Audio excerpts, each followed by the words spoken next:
Hello. If you're watching this video, there's a good chance that the power in the house went out. Don't panic. We've got a generator. It's a nice, powerful one. It'll definitely help you out. So I'm going to show you how to use it really quickly. This is the front panel of the generator. I think the generator is going to be under the deck, but that might change. Anyways, that's the front panel of the generator. This is the gas type. This is a dual fuel generator. So you can have gas or propane. So we want it in the up position for gas because I've got gas right now. You want to turn it on by pushing that switch up. You want to have the breaker on and 120 volts, residential house power, and that's going to be your outlet right there. So those are the front panel settings. You need to put gas in it. This is our gas tank for it. It's a 5-gallon gas tank. It takes anywhere between 87 and 93 grade fuel, regular standard auto fuel, up to 10% ethanol. So anything around here, regular fuel should be fine, not diesel. On the top of the tank, right here, is the gas, 4.7 gallon tank. So you could just about fill it with one of those. Apparently it runs for about 11 hours. There's a fuel meter in here. You can see, it's kind of hard to see, but there's a red indicator. Right now it's showing about 3/4 full. Then, just before you start it, there's a couple things you have to do. Here, we have a valve intake, and it needs to be down. That's the on position. You need to have the choke on or open, so that should be to the left. And then you're going to pull this guy pretty hard. It might take 1 or 2 tries. When it was brand new, half an hour ago, it took me 1 time to pull it. Then I tried again 5 minutes ago. It took me 3 or 4. So I'm going to put this phone down and let's see how many times it takes. Okay,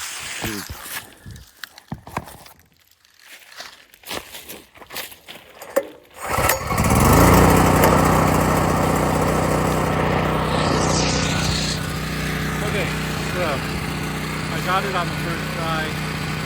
You can hear it's kind of a noisy thing, but compared to some of the other ones, it's actually quite quiet.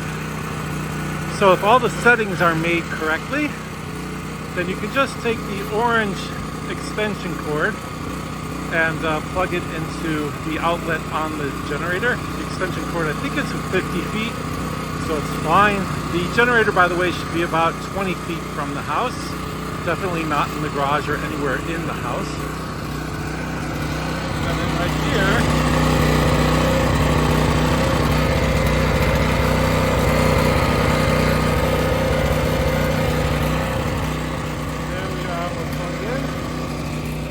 and if I follow this extension cord, you'll see that the light is now on.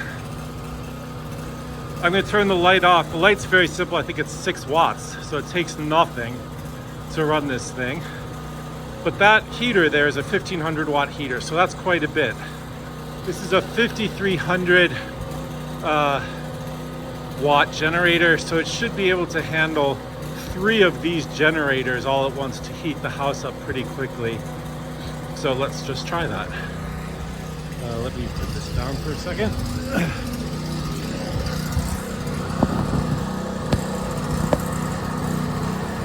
Okay, so I'm going to take this, do that, put the heater in.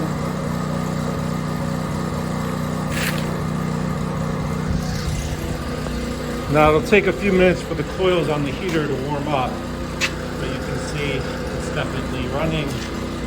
Heater's in high position with a high temperature on the thermostat.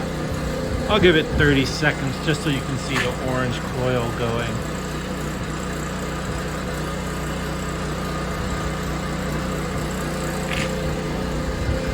But that's pretty much it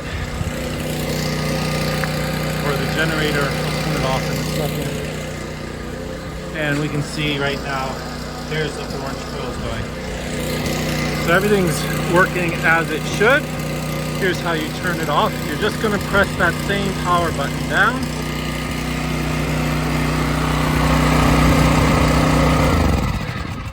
It turns it off. You want to make sure the generator is running before you plug anything in. Right. Turn it off. And then over here, well, one thing I forgot to mention, in fact I forgot to do, is after it starts, you want to close the choke.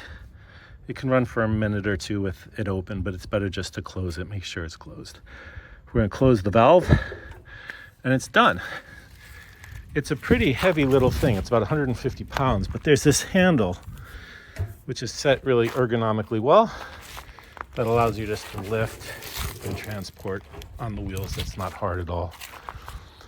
And that's it. So I'll make a better video some other time, but for now, this will get you going in case there is an emergency. Okay, see you later.